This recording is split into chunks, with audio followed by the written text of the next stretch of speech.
Antiquity Unveiled, the most marvelous revelations of the 19th century concerning the origin of Christianity. Jonathan Manning Roberts. Quintillian, a Latin grammarian. My best greeting to you. When here in mortal life I was known as Quintillian, the grammarian, and lived at Rome from 40 to 90 of the Common Era. I was a master and teacher of Pliny the Younger, and it is by his invitation that I am here today. Anno Domini, they would not use Anno Domini if they were trying to let's call Jesus the Lord while we're saying that he's not. It doesn't make any sense, but I was the master and teacher of Pliny the Younger, and it's by his invitation that I am here today. I'm glad to bear witness to the truth. I was a teacher at Rome at the time when there was not a single man of any education but he was engaged in making proselytes to some religious views of his own. All of their religious views had a pantheistic tendency. In fact, pantheism had set men crazy, each and every one desiring to add another god to his household idols. In such a state were the religions of my day. In regard to that personage whom the Christians claim once lived in Judea, there was no account of such a personage in my day, nor have I been able to find a single honest, unbiased spirit in his or her religious views who knows aught of Jesus Christ.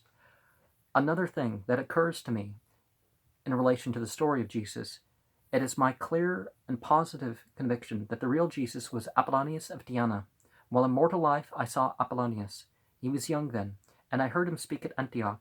He preached the very same sermon, or nearly so, that is called Christ's Sermon on the Mount, being young, and I thought his sermon wonderful. But when I had grown older, I had seen other philosophers at Rome. I heard from them just as much truth expressed more clearly, and in fewer words than ever fell from the lips of Apollonius. I am also clear in this, that the cross has been the symbol of various countries and religions since the days of Ramses II of Egypt. There is not a single rite, form of baptism, ceremony, or prayer, but what has been stolen almost bodily from China or India, which any traveler in those countries can see for himself. As the ancient philosophers only taught as much truth as they could conceive, so you should examine everything submitted to you by the light of reason and analogy. If you do this, no Christian teacher will dare to deny the facts which we spirits are bringing forward from day to day. These spirit voices will make all false religions bow at the shrine of eternal truth. This will finish my discourse, and we definitely see another thing here is that Christianity forbade philosophy.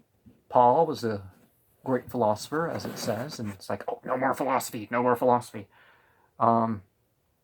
So by using philosophy, we should be able to go beyond pure Christianity. Refer to the Encyclopedia Britannica for the account of Quintillian. It was this amiable and accomplished Roman whose spirit returned, and through a medium communicated the important facts which we have given. But for that communication, we should never have heard such a person.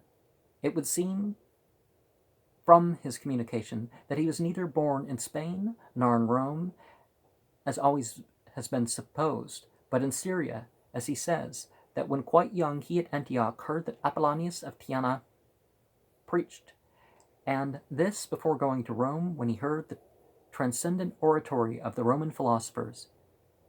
His mention of the fact that he came at the invitation of his old friend and pupil, Pliny the Younger, very fully accounts for his finding his way to us, Pliny already having communicated several weeks before. If this communication is genuine and to be relied on, then it is very clear that nothing was known of such a historical personage as Jesus Christ or Jesus of Nazareth. As early as the middle of the 1st century of the so-called Christian era, it is equally clear that although the learned Quintillian has been in spirit life for 1800 years, has never met a spirit who knew aught of Jesus Christ. His opinion that the real character or hero of the Christian story was Apollonius of Tyana He, having heard that remarkable man preach, is most significant, and his testimony that the Sermon on the Mount is substantially plagiarized from the preaching of Apollonius leaves no reason to believe that there is anything original in the Christian scriptures, especially so far as his ethical and doctrinal features are concerned. It would seem equally clear that the cross, the cross, the forms, ceremonies, and church ordinances practiced and reverenced by the Christians are not original, but borrowed from the religions of China and India. Throughout Egypt, after the reign of Ramses II, one of the great sovereigns of that country, 1300 BCE, truly in view of such spirit testimony as this, these spirit voices will make all false religions bow at the shrine of eternal truth. And something that's more apparent to those who look into it is there seems to be a severance of certain things. Now, some things are psychological or physical universals, and that's why we have mythology about them. Other things, we can say part of the perennial religion is that a God would send a prophet to all times and places, wherever is needed.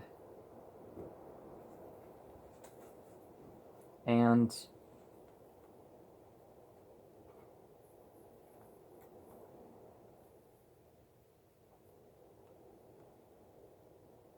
what else can I say here? If you're a true believer in your path, you're going to try to influence people towards the beliefs and practices of that path. It's just certain. It's like, oh, it's not intolerance. You can be perfectly tolerant. Tolerant means that you care, but you can't make anybody be anything. So you tolerate the existence of a person, an idea, a practice, whatever.